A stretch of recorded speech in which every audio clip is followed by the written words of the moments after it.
은혜 받으실 하나님 말씀은 신약성경 고린도전서 13장 1절로 8절 말씀입니다.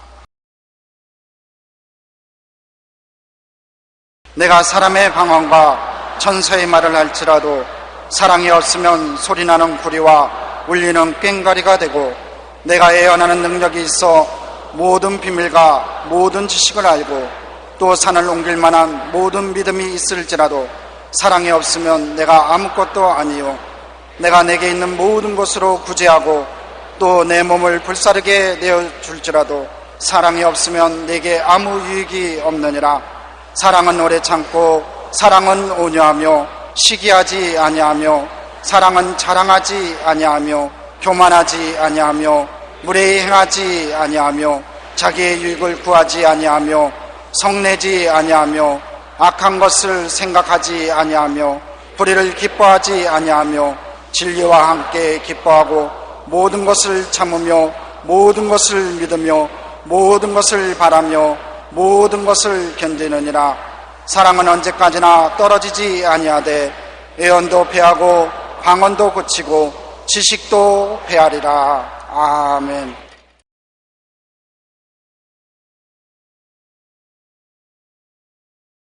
오늘 저는 여러분과 함께 하나님의 사랑이라는 제목으로 은혜를 나누겠습니다. 인간은 모두 삶의 의미와 가치와 목적을 추구하고 그 결과로 참 기쁨과 행복을 누리려고 노력하고 있습니다. 그런데 역사적으로 삶의 의미를 발견하고 가치 있게 살고 인생의 목표를 달성한 것처럼 보이는 사람들이 진정한 기쁨과 행복을 얻지 못하고 텅 빈 삶에 절망하는 사람들이 그다지 많습니다. 예를 들어 말하면 해밍웨이 같은 위대한 문인인 것입니다. 노벨 문학상까지 탔으면서도 불구하고 그는 극단적으로 불행을 느끼고 자살했습니다. 왜 우리가 외면적으로 볼 때 삶의 의미와 가치와 목적을 다 달성한 같이 보이는데도 불구하고 마음의 공허와 좌절과 절망을 느끼고 자살할 수밖에 없는 그런 처지에 놓이게 되는 것입니까? 왜 그럴까요?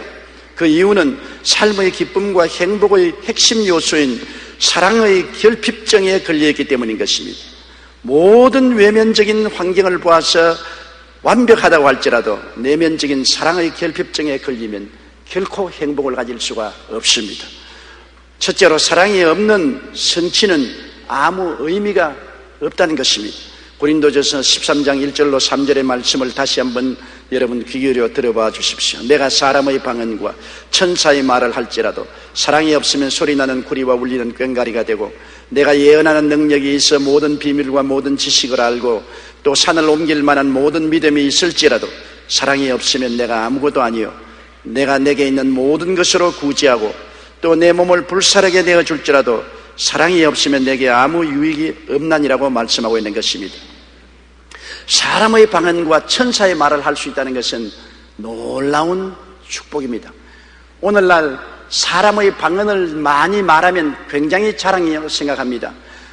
모두 다 자녀들에게 영어 공부를 시키려고 조기 유학을 시키고, 또 한국에는 영어 마을이라는 것이 생겨나서 입수하여 그곳에서는 한국 내에 있으면서도 영어로 생각하고 말하고 행동하게 하는 것입니다. 사람들은 오늘날 세계적인 언어인 영어를 다 잘 구사하기를 원합니다. 영어를 잘 할 수 있다는 것은 굉장한 자랑입니다. 저는 신문 광고에 보면 한 주일이면 입이 열려 영어를 말하게 한다, 한 달이면 자유롭게 영어를 말하게 한다, 그런 새빨간 거짓말을 적어놓은 것을 많이 봅니다. 그러나 영어가 필요한 사람은 여기에 속아 넘어간다고요. 저는 40년을 영어를 말해도 지금도 잘 못합니다. 결코 외국어는 쉽지 않습니다. 어머니 젖꼭지를 물고 배운 모국어처럼 그렇게 유창하게 할 수는 없습니다. 그런데 그런 외국어를 몇 달 만에 잘할 수 있다고 선전하는 것은 거짓말이라는 것을 알아야 되는 것입니다. 성경에는 사람의 방언을 많이 말하는 것은 굉장히 자랑으로 생각한다고 인정하고 있는 것입니다. 또 그뿐 아니라 천사의 말을 합니다. 천사처럼 말을 잘합니다. 슬픈 사람은 천사처럼 말로서 위로해주고, 기쁜 사람은 더 기쁘게 해주고, 낙심한 사람은 용기와 희망을 얻게 해주고, 암울한 데 있는 사람은 지혜를 주는 천사와 같은 말을 할 수 있다는 것 얼마나 좋습니까? 그러나 사랑이 없으면 이 모든 것이 소리나는 구리와 울리는 꽹과리에 불과하다는 것입니다. 이 모든 것은 외면적인 것이고 내용은 사랑입니다.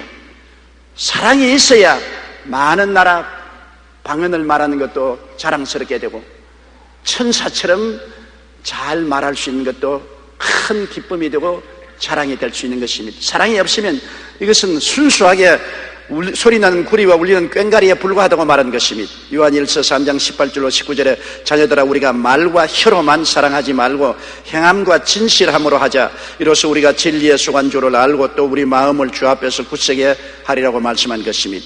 성경은 또한 예언하는 능이 있어 모든 지식을 다 알고 산을 옮길 만한 믿음이 있을지라도 사랑이 없으면 내가 아무것도 아니라는 것입니다. 내가 예언하는 능이 있어 모든 지식을 통달하면 대단한 사람같이 느끼지 않습니까? 더구나 요사이같이 경쟁이 심하고 복잡하다는 세상 속에서 예언하는 능이 있어 정치적으로 미래를 내다볼 수 있고 경제적으로 어떻게 될지 알아서 올바른 투자를 할 수 있도록 도와주며 군사적인 미래를 알아서 나라의 국방을 튼튼하게 할 수 있고 혹은 사업을 미래를 잘 읽어서 잘 투자해서 이익을 많이 남길 수 있다면 그러한 능력은 정말 놀라운 축복입니다.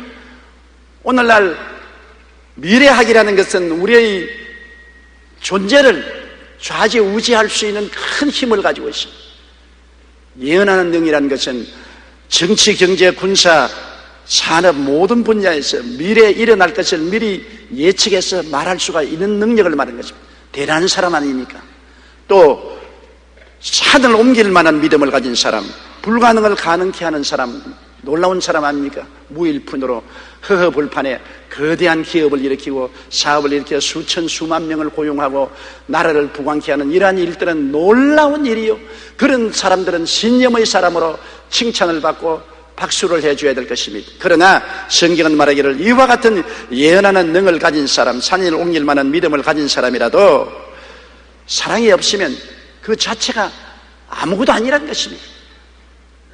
사람들 보기에는 굉장히 위대한 사람같이 보이지만은 실제 하나님이 볼 때는 사랑이 없는 예언하는 능력이나 위대한 믿음은 한 푼어치 가치도 없는 존재라고 말씀하고 있는 것입니다. 내가 아무것도 아니에요. 아무 값이 나가지 않아요. 너무나 하나님께서 보시는 눈과 우리가 보는 눈이 다르다는 것을 알 수 있는 것입니다. 또 성경에는 모든 것으로 구제하고 자기를 번제물로 내어줄지라도 사랑이 없으면 내게 아무 유익이 없다. 내게 이익이 없는 일이 바로 그런 것입니다. 여러분, 오늘날 구제하는 운동은 사랑 없이도 많이 합니다. 사회적인 요구에 의해서 요사이 보면 소위 재벌 기업들이 사회적인 지탄을 피하기 위해서 그에게 돈을 구제합니다. 하고 싶어 하는 것이 아닙니다. 사회적인 지탄과 압력에 의해서 할 수 없이 큰 돈을 구제하는 것, 하나님 보시기에는 의미가 없다고 말씀하시는 것입니다. 또 사랑이 없이 자기를 번제물로 내어주는지라도 아무 의미가 없습니다. 요사이 자기 몸을 번제물로 내놓은 사람 많습니다. 소위 말하는 테러리즘입니다. 자기의 조국과 민족을 위한다고 말하면서 수많은 사람을 죽이는 테러리즘. 9.12 사태 이후로 테러리즘은 온 세계에 연병처럼 퍼져나오고 있지 않습니까? 자기의 몸을 폭탄과 함께 내어 던져버려서 산산조각이 나게 하는 거예요. 그것이 사랑의 동기가 아니고 미움의 동기로, 복수의 동기로 할 때 아무 유익이 없다는 것입니다. 어떠한 종교에서는 그렇게 자기를 희생하고 폭탄과 함께 산산이 쪼개지면 그 영혼이 천당에 가서 말할 수 없는 낙을 누린다고 하는데 새빨간 거짓말인 것입니다. 미움의 동기로 사는 모든 일에는 아무런 유익이 없는 것입니다. 사랑 없는 구제나 사랑 없는 희생 제물은 아무런 유익이 없다고 성경은 말하고 있는 것입니다. 파스칼은 이런 이야기를 한 적이 있습니다. 인간의 마음속에는 커다란 구멍이 뚫어져 있다. 그 구멍은 세상적인 쾌락이나 물질이나 명예나 권세로 채울 수가 없다. 그럴 경우 오히려 실망과 불만족과 허무만이 남게 된다. 오직 그 구멍을 채울 수 있는 것은 끝없이 부어주시는 그리스도의 사랑뿐이다. 그래서 인간은 그리스도를 마음에 모실 때만 진실한 만족을 느낄 수가 있다고 말했습니다. 진정한 기쁨과 행복은 마음에 그리스도를 모시는 사람만이 누릴 수가 있는 것입니다. 성 어거스틴은 사랑과 그리스도인의 관계에 대해서 이렇게 말했습니다. 사랑만이 하나님의 자녀와 마귀의 자녀를 구분한다. 그들은 함께 그리스도의 십자가의 표를 몸에 지니고 함께 아멘하고 함께 할렐루야 노래하며 함께 세례를 받고 함께 교회에 다니지만 하나님의 자녀와 마귀의 자녀를 구분하는 것은 사랑밖에 없다고 말한 것입니다. 사랑의 내용입니다. 사랑 없으면 사람의 방언을 하고 천사의 말을 할지라도 소리는 구리와 울리는 꽹과리에 불과합니다. 예언하는 능이 있어 모든 지식을 알고 산을 옮길 만한 믿음이 있어도 사랑이 없으면 내게 아무것도 아닙니다. 있는 것으로 다 구제하고 몸을 불사른 데 내어 던질지라도 사랑이 없으면 내게 유익이 없습니다. 성 어거스틴이 말한 것처럼 다 크리스찬적인 행동을 할 수 있어도 마귀의 자식과 하나님의 자녀의 구분은 사랑에 있다고 말한 것입니다. 하나님 앞에서는 오직 사랑만이 의미가 있습니다. 그렇기 때문에 사랑이 빠진 능력과 믿음은 아무것도 아닙니다. 프랑스의 속담에 돈도 음악도 예술도 사랑이 없이는 남을 감화시키지 못한다.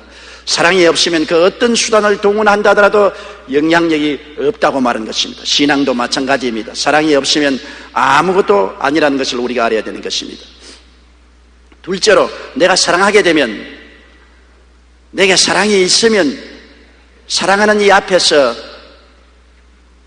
그 진실함이 나타나는 것입니다. 사랑의 리트머스지가 바로 고린도전서 13장에 기록되어 있는 말씀인 것입니다. 정말 내가 사랑이 있느냐 없느냐, 사람들은 그 질문을 해봅니다. 오늘 아침 여러분의 가슴 속에 무엇을 보고 사랑이 있는지 없는지를 깨달을 수 있습니까? 그것을 시험해보는 리트머스 시험지가 바로 이 성경에 기록되어 있는 것입니다. 우리는 부모와 자식 간에 사랑이 있는지 없는지를 살펴볼 수 있고, 부부 간의 사랑, 이웃 간의 사랑이 있는가를 이 성경을 통해서 살펴볼 수가 있는 것입니다. 사랑이 있으면 어떠한 일이 가슴 속에 일어나는 것입니까? 사랑은 오래 참는다고 말한 것입니다. 여러분, 사랑이 있으면 오래 참고 사랑이 없으면 오래 참지 못합니다. 부모가 자식을 사랑하는 증거가 어디에 있습니까? 부모는 자식에 대해서 오래 참습니다. 또 대변 소변 다 진자리 마른 자리 가을아 누이고 손발이 다닳도록 돌봐주고 못된 짓 하는 것도 오래 참고 오래 견디며 오래 기다립니다. 왜? 사랑이 있기 때문에 그렇게 하는 것입니다. 부부간에도 똑같습니다. 남편이 아내를 사랑하고 아내가 남편을 사랑하면 오래 참고 이해하려고 애를 쓰고 동정하려고 애를 쓰고 참습니다. 참지 못하고 이해하지 못하고 동정하지 못하고 성을 버럭내는 것은 사랑이 없기 때문에 그런 것입니다. 내게 사랑이 있으면 이해하고 동정하고 오래 참습니다. 사랑과 인내는 언제나 함께 가는 것입니다. 내가 당신을 사랑합니다 하면서 버럭 성을 내고 오래 참지 못하면 그건 사랑하지 않은 증거인 것입니다. 히브리서 12장 3절에 너희가 피곤하여 낙심하지 않기 위하여 죄인들이 이같이 자기에게 거역한 일을 참으신 일을 생각하라. 하나님은 우리를 사랑하시기 때문에 죄인들이 거역함을 오래오래 참으신 것입니다. 야고보서 5장 7절에 보라, 농부가 땅에서 나는 귀한 열매를 바라고 길이 참아 이른 비와 늦은 비를 기다린다고 하는 거죠. 오래 참고 길이 참는 것이 사랑의 요소입니다. 여러분 마음속에 어떠한 사람과 교제할 때 그 사람을 사랑하느냐 안 하느냐 알아보기 원합니까? 내가 그 사람에 대해서 이해하고 동정하고 오래 참느냐 그렇지 않느냐를 알아보십시오. 오래 참을 수 있으면 사랑하고 있습니다. 오래 참지 못하고 이해하고 동정하지 못하면 사랑하지 않고 있다는 것을 말하는 것입니다. 사랑하면 온유하게 되는 것입니다. 부모가 자식들을 얼마나 온유하게 대합니까? 부드럽게 따뜻하고 부드럽게 대하지 않습니까? 왜? 사랑하기 때문에 그런 것입니다. 사랑은 온유함이 같이 다른 것입니다. 남편이 아내를 따뜻하고 부드럽게 대해주는 것, 남편이 아내를 사랑하기 때문에 그렇습니다. 아내가 남편을 부드럽고 따뜻하게 대해주는 것, 남편을 사랑하기 때문인 것입니다. 내가 이웃에게 부드럽고 따뜻한 마음이 없이 강하고 완악하게 대한다면 사랑이 없지 않습니까?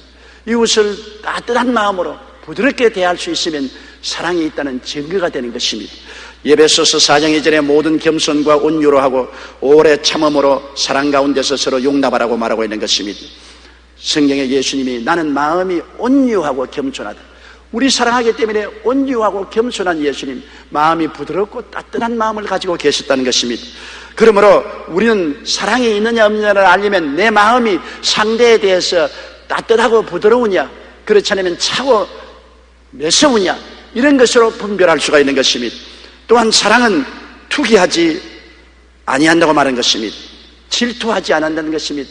여러분, 사랑을 하는 부모가 자식이 잘 되는 것 투기합니까? 자식이 잘 되는 것 시기해서 모함과 중상을 합니까? 그렇지 않지요. 자식이 잘 되기를 원하는 것이 부모의 사랑이요, 절대 시기하지 않습니다. 남편도 아내가 사랑스러우면 아내가 잘 되는 것 시기하지 않습니다. 아내가 출세하고 잘 되는 것 남편이 시기하고 질투하면 사랑하지 않기 때문인 것입니다. 이웃이 잘 되는 것 향해서 박수를 치고 격려해 주면 좋은데 오늘날 세상은 그렇지 않지 않습니까? 남이 잘 되면 배가 아프지요. 남이 잘 되면 온갖 중상모략을 다해서 끌어내리려고 하지요. 사랑하지 않기 때문에 그런 것입니다. 우리 속에 사랑이 있느냐 없느냐를 살펴보려면 내가 이웃에 대해서 시기하고 질투하느냐 아느냐, 이것을 살펴보면 알 수 있는 것입니다. 잠언서 17장 9절에 허물을 덮어주는 자는 사랑을 구하는 자요, 그것을 거듭 말하는 자는 지난 것을 이간하는 자라고 말하고 있는 것입니다. 사랑이 있으면 자기 자랑하지 않습니다. 자기 자랑을 자꾸 하면 그것을 듣는 남에게 열등의식과 좌절감을 갖다 주는 것입니다. 저는 이혼하기 위해서 저에게 신앙상담을 온 신랑 신부의 이야기가 늘 기억이 납니다. 30대 초의 젊은 신랑 신부인데 신랑은 신부를 꽤 사랑하는 것 같아요. 신부는 결심하고 이혼하기로 작정을 했습니다. 그래서 둘이가 와서 저에게 신앙상담을 하는데 가만히 들어보니 신랑은 재벌의 아들이에요. 신부는 아주 가난한 집안에 태어나서 고학으로 대학을 공부하고 직장에 다닐 때 이 신랑을 만나서 결혼을 했습니다. 그런데 이 사회적인 계층이 다르고 자라온 과거가 다르기 때문에 둘이가 인생 경험이 나누어지지가 않아요. 신랑이 살아온 인생과 신부가 살아온 인생이 너무나 다르기 때문에 물과 기름같이 이야기가 되지 않고 서로 경험이 일치하지 않아요. 왜냐하면 신랑이 신부를 사랑해가지고서 고급 레스토랑에 데려가서 고급 음식을 대접하면서 꼭 하는 말이, 너 옛날에 못 먹어봤지? 이 음식 너는 못 먹어봤지? 신랑은 의미 없이 말합니다. 그 아내를 사랑해서 아주 좋은 음식점에 가서 대접하면서 꼭 너 이 음식 옛날에 너희 집에서는 못 먹어봤지 하니까 신부는 그것이 가슴에 멍이 듭니다. 그 자리에서 숟갈을 던져버리고 일어납니다. 그래, 못 먹어봤다. 어떻게 할래? 왜? 자존심이 상하는 것입니다. 그 신부가 하는 말이, 철철이 옷을 해주는 것은 고마운데 옷을 해주고 입혀놓고 난 다음 너 옛날에 이거 못 입어봤지? 이 말에 얼마나 자존심이 상하고 고약한지 말로 다 알 수 없습니다. 그런데 이분은 습관적으로 그렇게 말을 하고 있다. 진실한 마음에서 나를 모욕하기 위해서 한다고는 생각하지 않지만 습관적으로 그렇게 늘 나를 비하하는 말을 하기 때문에 더 이상 나는 스트레스를 받고 열등의식과 좌절감을 가지고 살 수가 없으니 나는 이 남자하고는 이별해야 되겠다. 이 남자는 자기와 생활 수준이 맞은 여자와 재혼을 하는 것이 행복할 것이고 나는 나와 생활 경험이 같이 하는 사람과 결혼해야 행복하게 살 수가 있다고 그렇게 말한 것을 들었습니다. 왜? 신랑의 자기 자랑이 이 신부에게 말할 수 없는 자괴감을 가져온 것입니다.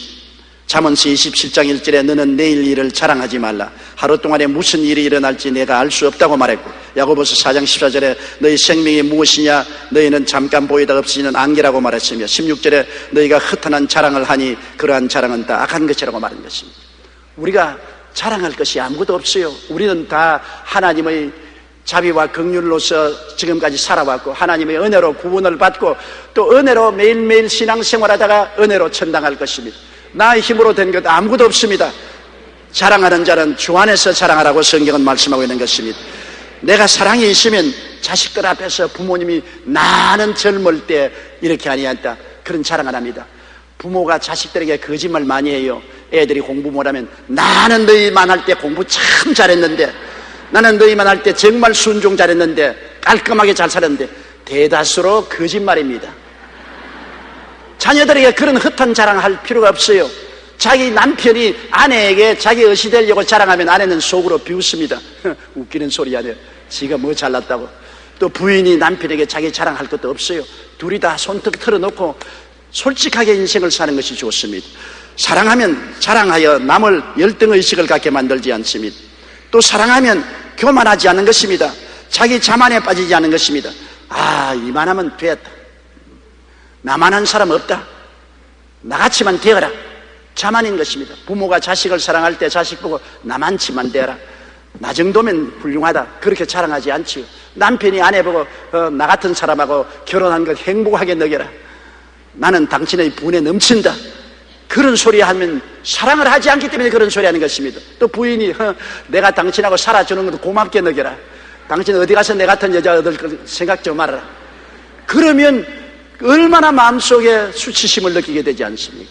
이런 것은 사랑하면 절대로 교만하게 행하지 않습니다. 사랑하면 점점 자기를 낮추고 상대를 언제나 높여주고 상대를 스스로 자랑스럽게 만들어주려고 애를 쓰는 것입니다.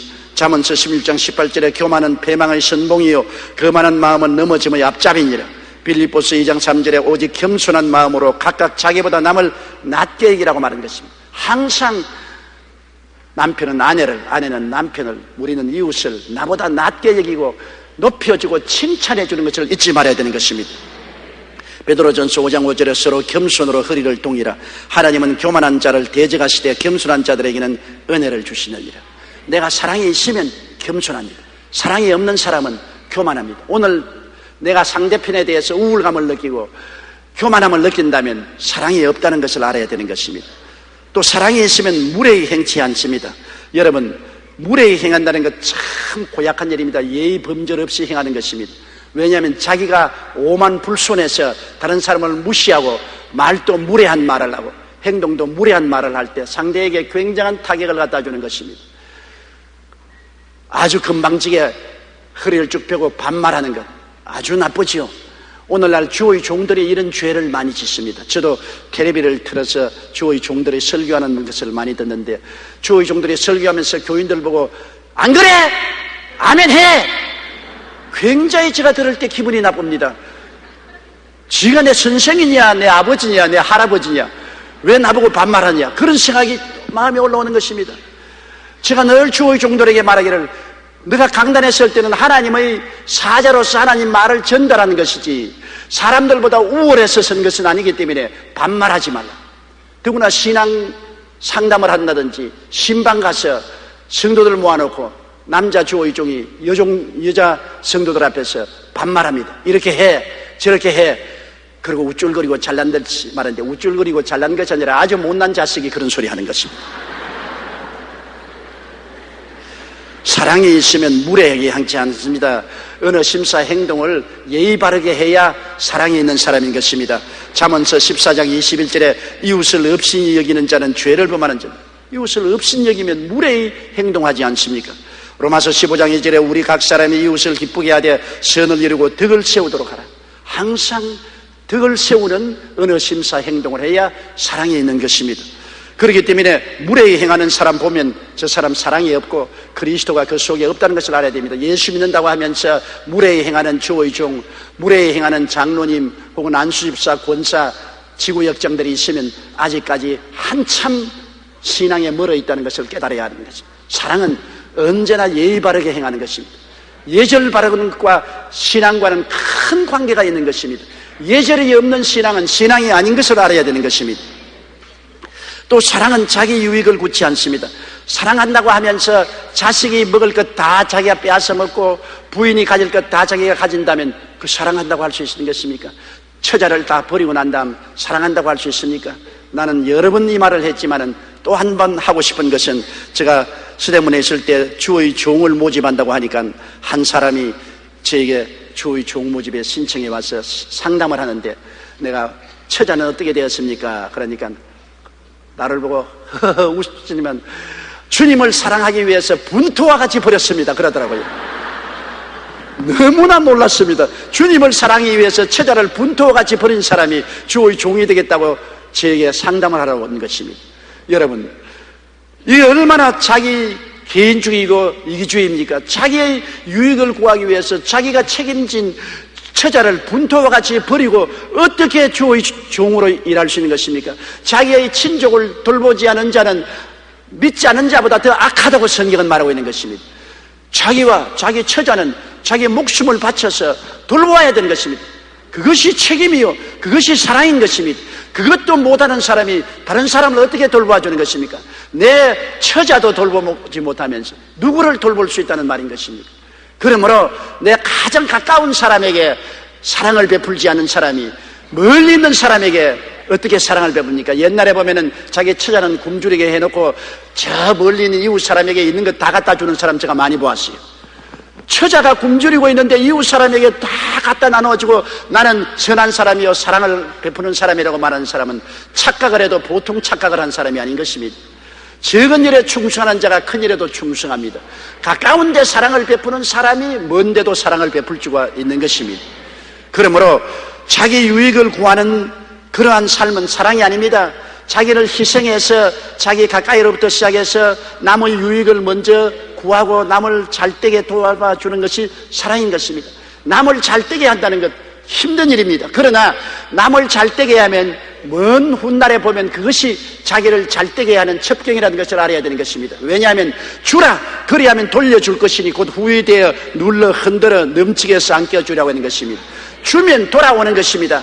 내가 움켜쥐면 사라지고 말지만은 자꾸 주면 자꾸 돌아오는 것입니다. 사랑도 자꾸 주면 자꾸 사랑이 돌아오는 것입니다. 사랑도 베풀 줄 아는 사람이 사랑을 받습니다.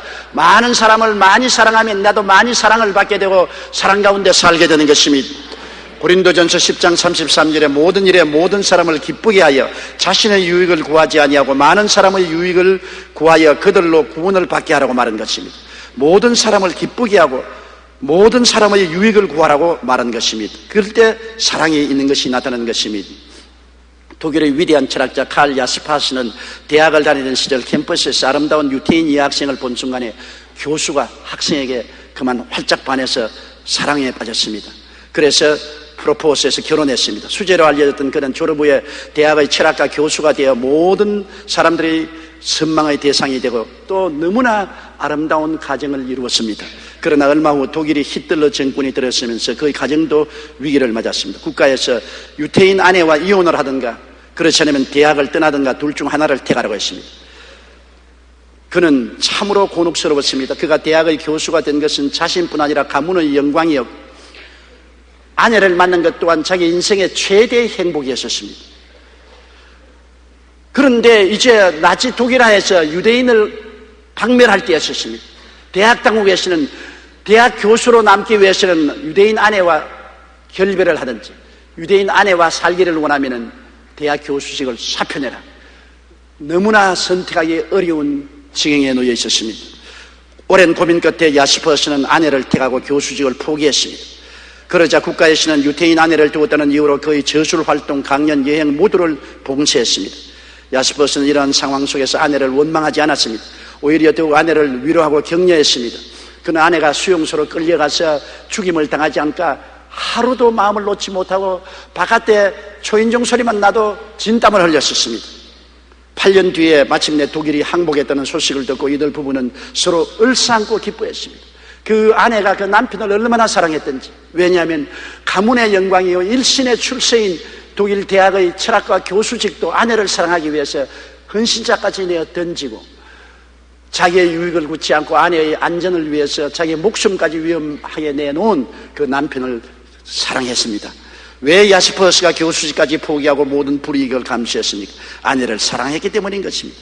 진정한 사랑은 자기의 유익보다는 상대방의 유익을 구한다는 것을 알아야 되는 것입니다. 또 사랑은 성내지 않습니다. 여러분, 성을 내면 그 성은 자기에게는 간단한 것이지만 이웃에게는 비수로서 찌르는 상처를 내게 되는 것입니다. 성내면 상처 입혀요. 요사이 많은 자녀들이 부모에게 대항하고 부모에게 등을 돌리는 것은 부모는 지나가는 말로서 성을 내지만은 자녀들의 가슴에는 상처를 입힙니다. 성은 양날 가진 칼과 같습니다. 적게 성내는 것은 적게 찌르고 크게 성내는 것은 크게 상처를 내는 것입니다. 성은 반드시 상대방이 상처를 입게 되어요. 그래서 성을 내면 이웃의 상처를 입을 뿐 아니라 또한 자기의 자존심이 상합니다. 왜 점잖하고 사람 됨됨이 올바른 사람은 성내지 않지 않아요. 점잖하게 말하고 행동하지 않아요. 깊이가 없고 경솔한 사람이 성을 잘 내지 않아요. 그럼 나중에 성내고 난 다음에 크게 후회하죠. 부부간에 성을 내면은 그 부부의 화합을 다시 이루는 데는 상당한 기간이 걸립니다. 남편이 아내에게 성내고 난 다음에 그 아내의 상처가 아무런 데는 상당한 오랜 걸리고, 아내가 남편을 욕하고 성을 내면 그것이 상처를 고치는 데는 상당한 시간이 걸리는 것입니다. 그러므로 성은 백해무익인 것입니다. 성내는 것이 하나님의 영광을 이루지 못하고 의를 이루지 못합니다. 잠언서 16장 32절에 노하기를 더디하는 자는 용사보다 낫고 자기의 마음을 다스리는 자는 성을 빼앗는 자보다 낫다고 말하는 것입니다. 얼마나 놀라운 말씀입니까? 야고보서 1장 19절로 20절에 사람마다 듣기는 속히 하고 말하기는 더디하며 성내기도 더디하라. 사람이 성내는 것이 하나님의 의를 이루지 못함이니라. 성 안 내는 것이 참 좋은데 인생을 살면서 성을 안 낼 수가 없지요. 저는 젊었을 때 성을 잘 냈습니다. 성 잘 내기로 유명했어요. 그래서 많은 사람에게 상처를 입히고, 성내고 난 다음 저희 마음속에 굉장한 자괴감을 느끼고 열등의식과 자존심이 상하는 것을 느꼈습니다. 그래서 늘 하나님 말씀을 깨닫고 난 다음에 성 날려고 할 때마다 성내는 것이 하나님의 의를 이루지 못하느니라, 성내는 것이 하나님의 의를 이루지 못하느니라, 이 말씀을 자꾸 외우면 그 다음엔 성이 가라앉습니다. 얼마 있지 않다가 생각해보면, 이야, 성 안 내기 잘했다, 성을 내었으면 뒤수습하기에 얼마나 혼이 났겠나.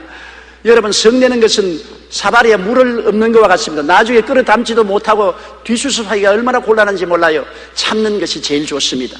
성을 내면 사랑이 없기 때문에 그런 것입니다. 사랑하면 성 내지 않게 되는 것입니다. 또 사랑이 있으면 악한 것을 생각지 않습니다. 악이라는 것은 고통과 괴로움을 주는 것을 말합니다. 사랑이 있는데 왜 부모가 자녀를 고통스럽고 괴롭게 하겠습니까? 남편이 아내를 고통스럽고 괴롭게 하면 악한 남편입니다. 남편을 악하고 괴롭게 하고 고통스럽게 하면 악한 아내가 되는 것입니다. 악한 이웃을 만나면 쉬지 않고 그 이웃을 고통스럽고 괴롭게 하는 것입니다. 사랑이 있으면 왜 악한 생각을 품겠습니까? 선한 생각을 품어야지요. 그러므로 우리 마음속에 이웃을 고통스럽게 하고 괴롭게 할 마음이 생기면 사랑에서 나온 것이 아닙니다. 그것은 미움에서 나온 것이요, 사탄에게서 얻는 것을 알아야 되는 것입니다. 베드로전서 3장 9절에 악을 악으로 욕을 욕으로 갚지 말고 도리어 복을 빌라. 야고보서 1장 21절에 모든 더러운 것과 넘치는 악을 내버려라고 말한 것입니다. 그리고 마음속에 사랑이 있으면 불의를 기뻐하지 아니합니다. 불의란 뭡니까? 바르지 않는 삶의 길을 말하는 것입니다. 하나님은 의로우신 하나님인데 하나님은 사랑 아닙니까? 하나님의 사랑을 마음속에 모시는데 하나님의 사랑에 먹칠을 할 수가 있습니까? 하나님의 사랑이 마음속에 있으면 불의를 기뻐하지 않습니다. 내가 하나님의 사랑을 가지고서 있으면 바른 길을 가진 삐뚤은 길을 좋아하지 않습니다. 자녀가 삐뚤어지는 걸 가고 아내가 남편이 이웃이 삐뚤어지는 길을 가를 보고 좋다고 박수치는 사람은 사랑에서 나오는 말이 아닌 것입니다. 사랑은 정당한 길을 가는 것을 좋아하고 정당한 삶을 사는 것을 좋아하는 것입니다. 요한일서 3장 4절에 죄를 짓는 자마다 불법을 행하느니 죄는 불법이라고 말한 것입니다. 사랑이 있으면 진리를 기뻐합니다. 진리는 뭡니까? 예수님이 진리인 것입니다. 진리는 바로 하나님인 것입니다. 사랑이 있으면 예수님을 기뻐하고 하나님을 사랑하게 되는 것입니다. 하나님을 사랑하고 예수님을 기뻐하면 진리를 좋아하는 사람이 되는 것입니다. 우리는 예수를 전도하는 것은 진리를 전도하는 것입니다. 하나님을 사랑하는 것은 진리를 사랑하고 기뻐하는 것입니다. 요한일서 2장 9절에 빛 가운데 있다 하면서 그 형제를 미워하는 자는 지금까지 어두움에 있는 자라고 말했습니다. 에베소 5장 9절에 빛의 열매는 모든 착함과 의로움과 진실함에 있느니라고 말했습니다. 로마서 13장 10절에 사랑은 이웃의 악을 행하지 아니하나니 그러므로 사랑은 율법의 완성이라고 말한 것입니다. 우리가 진리를 따라 사는 사람은 사랑을 마음속에 가진 사람인 것입니다. 내가 사랑에 있으면 언제나 진리를 따라 살고 진실하고 착하게 살게 되는 것입니다. 그것이 없이 불의, 추악, 저주, 절망 속에 있으면 진리를 내던진 사람인 것입니다. 사랑이 마음속에 있으면 모든 것에 참고 모든 것에 믿고 모든 것에 바라고 모든 것을 견딥니다. 정말 놀라운 성품이지요. 베드로후서 3장 9절에 오직 주께서는 너희를 대하여 오래 참으사 아무도 멸망하지 아니하고 다 회개하게 이르기를 원하니라. 주님께서 우리를 향해서 모든 것에 참고 모든 것에 믿고 바라고 견디는 것은 이루 형언할 수 없습니다. 주님께서 사랑으로 우리를 대하지 아니하셨더라면 우리는 다 벌써 멸망당하고 말았을 것입니다. 우리는 항상 죄를 짓고 불의하고 추악하고 버림받을 행동을 합니다. 그럼에도 불구하고 주님은 참으시고 우리가 잘 될 줄 믿고 바라고 견디면서 성령을 보내셔서 또 회개시키고 또 용서하시고 회개시키고 용서해 주는 것입니다. 하루에 7번씩 70번 490번이라도 회개시키고 용서해 주어서 우리를 바로 세우는 것이 우리 주님의 사랑이신 것입니다. 이 하나님의 한없는 사랑을 힘입지 않았으면 오늘 우리는 이 교회당에 와서 예배 드릴 수 없었을 것입니다. 벌써 심판을 받고 버림을 받아야 되었을 것입니다. 이러므로 주님의 사랑을 우리는 언제나 깨닫고 우리도 이 사랑을 실천하려고 노력해야 되는 것입니다. 로마서 8장 35절에 누가 우리를 그리스도의 사랑에서 끊으리요? 환난이나 곤고나 박해나 기근이나 적신이나 위험이나 칼이랴. 이 모든 일에 우리를 사랑하시는 이로 말미암아 우리가 넉넉히 이긴다고 말한 것입니다. 우리가 신앙생활에 이기는 것은 사랑 때문에 이기는 것입니다. 사랑이 없으면 하나님이 우리를 용서하시고 사랑해 주신다는 그에 대한 지식이 없고 확신이 없으면 우리가 일생의 승리의 삶을 살아갈 수가 없습니다. 트리니티 신학교 교수인 존 우드 브릿지 목사는 16대에 걸쳐 목사를 배출한 집안입니다. 생각해 보십시오.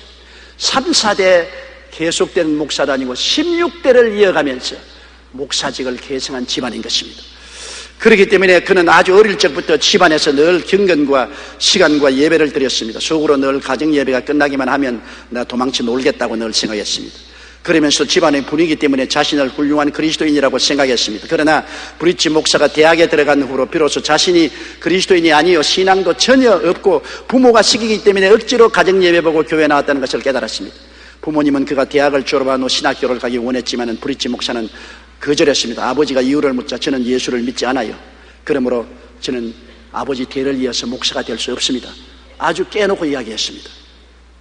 그러나 그의 아버지는 브릿지 목사는 그 아들 브릿지 목사를 포기하지 않았습니다. 대대로 목사를 배출했던 가문의 배경에도 불구하고 아들과의 관계를 끊지 않았을 뿐 아니라 적대적인 태도도 보이지 않고 아들이 예수 안 믿고 목사 안 되겠다고 하는데도 불구하고 큰 이해와 동정과 인내와 사랑을 베풀고 기다렸습니다. 강요하지 않았습니다. 끊임없이 아들을 위해서 주야로 기도를 했습니다. 훗날 브릿지 목사는 고백하기를 내가 그리스도께로 돌아올 수 있었던 것은 부모님 때문이다. 당시 부모님은 나에게 실망하셨음에도 불구하고 방황하는 나를 포기하지 않으시고 오히려 나를 위해 더 많이 기도하고 위로하고 격려하고 사랑을 베풀어 주었기 때문에 부모의 그 인내와 사랑에 감동해서 나는 회개하고 예수를 믿고 신학교에 가서 16대째 목사가 되었다고 말하는 것입니다. 이것이 사랑입니다. 사랑은 모든 것을 참고 믿고 바라고 견디는 것이 사랑인 것입니다. 셋째로 우리가 이제 사랑을 알아선즉 사랑하고 살기 위해서 어떻게 해야 되겠습니까? 우리가 사랑을 하고 살기 위해서는 사랑의 원천이신 예수님과 하나님 아버지를 모셔드려야 하는 것입니다. 태양이 없이는 빛이 있을 수가 없습니다. 태양이 빛의 모체가 되지 않습니까? 태양이 없이 우리가 앉아서 빛을 아무리 발아도 소용없는 것처럼 사랑은 하나님께로부터 오시는 것입니다. 하나님은 사랑이신 것입니다. 그러므로 우리가 참으로 사랑하고 살기 위해서는 아버지 하나님을 아버지로 모시고 사랑의 원천이신 예수 그리스도를 구주로 모셔야만 하는 것입니다. 하나님 아버지와 예수와 성령께서 내 마음을 점령할 때 내 마음에 사랑의 샘이 솟아오르기 시작하는 것입니다. 요한일서 4장 7절로 8절에 우리가 서로 사랑하자. 사랑은 하나님께 속한 것이니 사랑하는 자마다 하나님께로부터 나서 하나님을 알고 사랑하지 아니하는 자는 하나님을 알지 못하나니 이런 하나님은 사랑이십니다. 하나님은 사랑이십니다. 사랑하면 하나님께로 나왔고 사랑하지 않으면 하나님을 알지 못한다고 말한 것입니다. 종교는 가지고 있고 의식은 가지고 있어도 하나님을 모릅니다. 왜? 하나님은 사랑이기 때문인 것입니다. 16절에 사랑 안에 거하는 자는 하나님 안에 거하고 하나님도 그 안에 거한다고 말한 것입니다. 우리는 예수님의 십자가 희생의 사랑을 생각해 볼 수 있습니다. 예수님 생각해 보십시오. 하나님의 친아들이 세상에 오셔서 우리를 이끌기 위하여 33년 동안 계시고 마지막 우리의 죄와 불의 추악과 저주 절망과 죽음을 대신 짊어지고 십자가에 처형되었습니다. 로마 시대 가장 흉악한 죄인들을 가장 고통스럽게 형별한 것이 십자가 처형인 것입니다. 그냥 죽이는 것이 아니라 십자가에 매달면 한 일주일 동안 내내 피를 흘리고 서서히 빈혈이 오고 탈수가 일어나고 호흡곤란증을 일으켜서 죽는데 지옥 같은 고통을 겪으면서 죽어야 하는 것입니다. 하나님의 아들이 천지와 만물을 지으신 그분이 내 죄 때문에 십자가에 못 박인 것을 생각해 보십시오. 그리고 그 원수들이 그를 향하여 고개를 흔들고 모욕을 하고 침을 뱉으시면서 네가 하나님의 아들이면 십자가에서 내려오라. 그러면 우리가 너를 믿겠노라. 남은 구원하였을 때 자기는 구원하지 못하는도다. 하하 하고 비웃었습니다. 예수님은 12군단되는 천사를 명하여 내려오게 할 수도 있었으나 끝까지 참았습니다. 사랑 때문에. 내가 죽으면 너가 살고 내가 살면 너가 죽으니 내 죽고 너 살리자. 그래서 주님은 끝까지 십자가의 고통을 당하신 그 사랑을 생각해 보십시오. 하나님이 세상을 이처럼 사랑하사 독생자를 주셨으니 누구든지 저를 믿으면 멸망하지 않고 영생을 얻으리라. 누가복음 23장 34절에 자기를 십자가에 못 박고 모욕하는 사람들을 향해서 아버지여 저들을 사하여 주옵소서. 자기들이 하는 것을 알지 못함이니이다. 이 놀라운 사랑을 보십시오. 예수님은 바로 사랑의 원천이요 사랑의 태양인 것입니다. 아버지 하나님과 예수 그리스도를 마음속에 모셔야 우리가 사랑을 알게 되는 것입니다. 하나님이 주시는 사랑이 얼마나 큽니까? 요한일서 4장 9절로 10절에 하나님의 사랑이 우리에게 이렇게 나타난 바 되었으니 하나님이 자기의 독생자를 세상에 보내심은 그로 말미암아 우리를 살리려 하심이라. 사랑은 여기 있으니 우리가 하나님을 사랑한 것이 아니요 하나님이 우리를 사랑하사 우리 죄를 속하기 위하여 화목제물로 그 아들을 보내셨습니다. 언제 우리가 하나님 사랑했나요? 언제 우리가 하나님을 찾았나요? 하나님이 그 아들을 제물로 주셔서 우리 죄를 대속하시고 난 다음 우리를 찾으시지 않습니까? 하나님을 떠나 멀리 도망치는 우리를 이 모양 저 모양으로 찾아오셔서 우리를 회개시키시고 값없이 예수 그리스도를 통해서 용서와 의로움을 받고 하나님의 백성이 되게 만들어 주셨으니 이 하나님의 끝없는 사랑을 한없이 감사해야 될 것입니다. 우리는 영겁토록 하나님의 사랑, 예수님의 사랑에 감동을 받고 감사해야 맞이해야 아니해야 될 것입니다. 그리고 우리가 늘 구해야 될 것은 성령님의 은혜로 사랑이 마음속에 부음받도록 기도해야 되는 것입니다. 로마서 5장 5절에 우리에게 주신 성령으로 말미암아 하나님의 사랑이 우리 마음에 부음받은, 하나님이 성령을 통해서 그냥 큰 그릇에 사랑을 담아 확 부어주시는 것입니다. 그렇기 때문에 중생한 사람은 성령이 오므로 사랑이 삭트고 성령 충만한 사람은 사랑의 강물이 흘러내리는 것입니다. 누구든지 목마른 자는 내게로 와서 마시라. 그러면 너희 뱃속에서 생수의 강이 넘쳐나리라. 제일 처음에는 샘물같이 중생하면 사랑이 샘물처럼 솟아납니다만 성령으로 충만하면 하나님의 사랑이 강물처럼 넘쳐나는 것입니다. 예수 믿는 사람과 안 믿는 사람이 무엇이 다릅니까? 안 믿는 사람의 동기는 미움이지만 믿는 사람의 동기는 사랑인 것입니다. 안 믿는 사람 속에는 공중의 권세 잡은 영이 잡고 있지만 예수 믿는 사람은 아버지와 아들이 우리 마음을 점령하고 있으니 아버지와 아들은 바로 사랑이신 것입니다. 그렇기 때문에 사랑 안에 있는 자는 하나님 안에 거하고 하나님 안에 거하는 사람은 사랑을 실천하고 사는 사람이 하나님 안에 거하는 것입니다. 입술로 주여 주여 한다고 다 주의 백성이라고 생각하지 마십시오. 교회에 열심히 나오는 것 좋지만 열심히 나오는 그 자체가 크리스찬이라고 보정하지는 못합니다. 마음에 사랑이 있어야 하나님을 알았고 하나님이 그 안에 계신 자라는 것을 우리가 깨달아 알아야 되는 것입니다. 빌립보 1장 9절에 내가 기도하노라 너희 사랑을 지식과 모든 총명으로 점점 더 풍성하게 하사라고 말씀했으며 데살로니가 후서 3장 5절에 주께서 너희 마음을 인도하여 하나님의 사랑과 그리스도의 인내에 들어가기를 원하시노라고 말씀한 것입니다. 그리고 우리는 사랑하며 살기로 결심을 해야 됩니다. 무엇인지 마음에 작정을 해야 돼요. 비장한 결심으로 내가 이렇게 하겠다고 각오를 하면은 하나님이 도와주시는 것입니다. 믿음이란 내가 한 발자국 내밀어 놓아야 두 발자국 세 발자국을 주님이 이끌어 주시는 것입니다. 요단강이 갈라질 때 법궤를 걸머쥐고 물속에 들어갔을 때 요단강이 갈라졌습니다. 요단강 언덕에서 바라볼 때 갈라진 것이 아닙니다. 내가 실천의 한 발자국을 떼면 하나님께서 계속해서 힘을 주시는 것입니다. 그러므로 사랑하며 살기로 결심을 하고 오늘부터 부모 여러분 자식들을 사랑하기 시작하십시오. 자식 여러분 오늘부터 부모님을 사랑하기 시작하십시오. 남편 여러분 아내를 사랑하기 시작하십시오.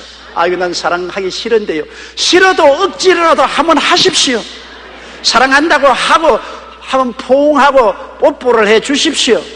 그러면 그 다음에는 하나님이 힘을 주시는 것입니다. 밑광스러운 남편도 오늘 한번 사랑한다고 말해 보십시오. 그리고 남편에게 좋은 음식 만들어서 대접해 보십시오. 한번 출발하면 그 다음부터 하나님이 능력을 주시는 것입니다. 천리 길도 한 걸음부터 시작하는 것입니다. 티끌 모아 태산이요 눈물 모아 한강이 되는 것입니다. 그러므로 적은 일부터 시작하기로 결심을 해야 되는 것입니다. 요한복음 13장 34절로 35절에 새 계명을 너희에게 주노니 서로 사랑하라. 내가 너희를 사랑한 것 같이 너희도 사랑하라. 너희가 서로 사랑하면 이로써 모든 사람이 너희가 내 제자인 줄 알리라. 사랑하면 예수님의 제자가 됐다. 예수님이 제자구나. 사람들이 인정하는 것입니다. 요한복음 15장 12절로 14절에 내 계명은 곧 내가 너희를 사랑한 것 같이 너희도 서로 사랑하라. 사람이 친구를 위하여 자기 목숨을 버리면 이보다 더 큰 사랑이 없나니 너희가 내 명하는 대로 행하면 곧 나의 친구라고 말하는 것입니다. 목사님, 나는 사랑할 수가 없는데요. 어떻게 할까요?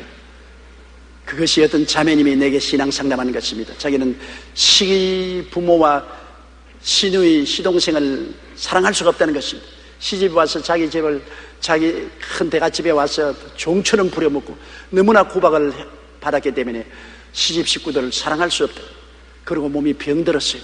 사랑하지 못하고 미워하고 스트레스 걸리니 병들 수밖에 없어요. 제게 여러 번 안수를 받았어요. 병이 낫질 않고 고통은 점점 더 심해져요. 그래서 제가 미워하는 사람을 용서해 주라고 할 때 눈물을 뚝뚝 흘리면서, 목사님, 나는 죽어도 시집 식구를 사랑할 수가 없습니다. 죽어도 사랑할 수 없습니다. 목사님이 내 처지에 한번 와보세요. 사랑하겠는가? 몸서리치는 고통을 내가 당했기 때문에 사랑할 수 없습니다. 그래서 제가 나중에 한 번, 사랑할 수 없거든. 그러면 미워는 하지 말고 용서는 해줄 수 있습니까?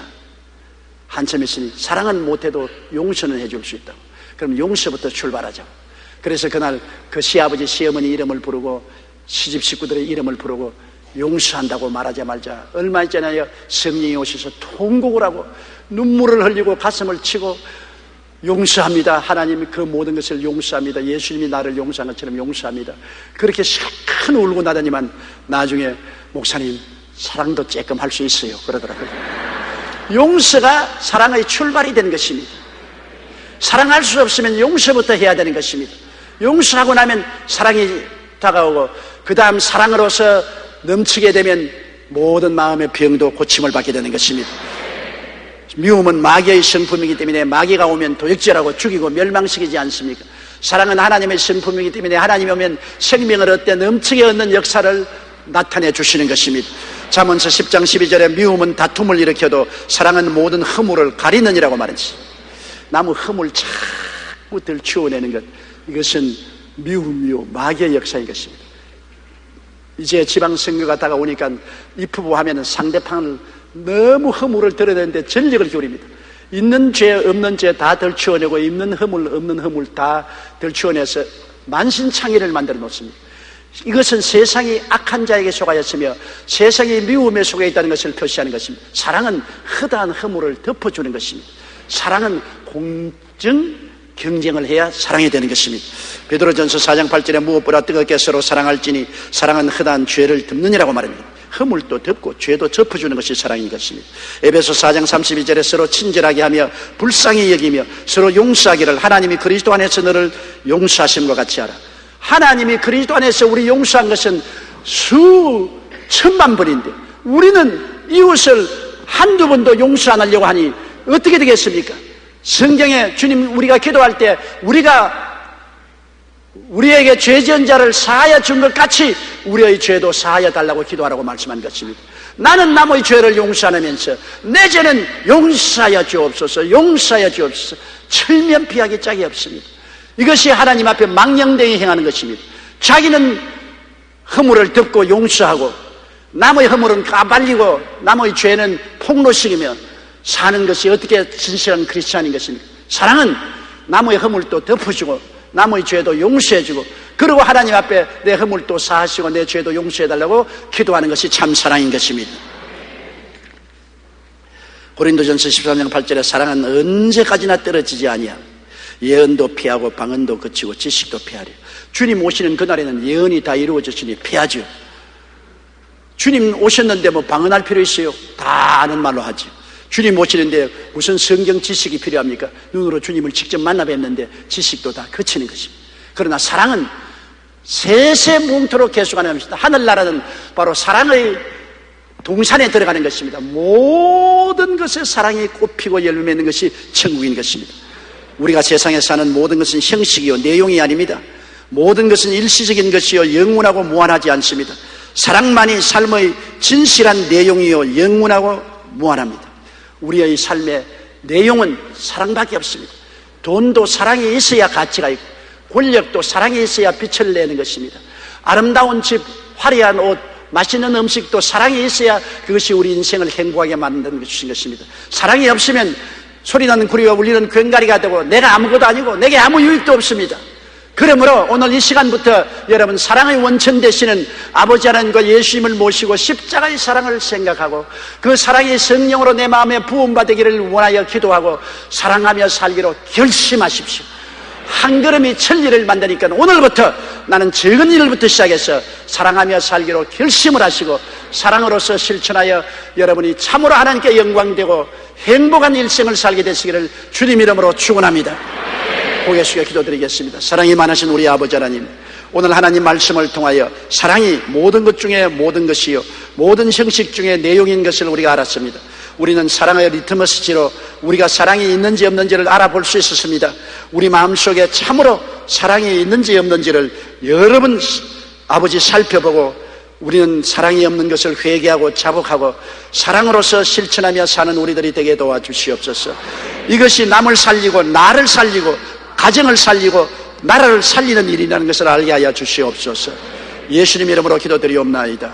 아멘.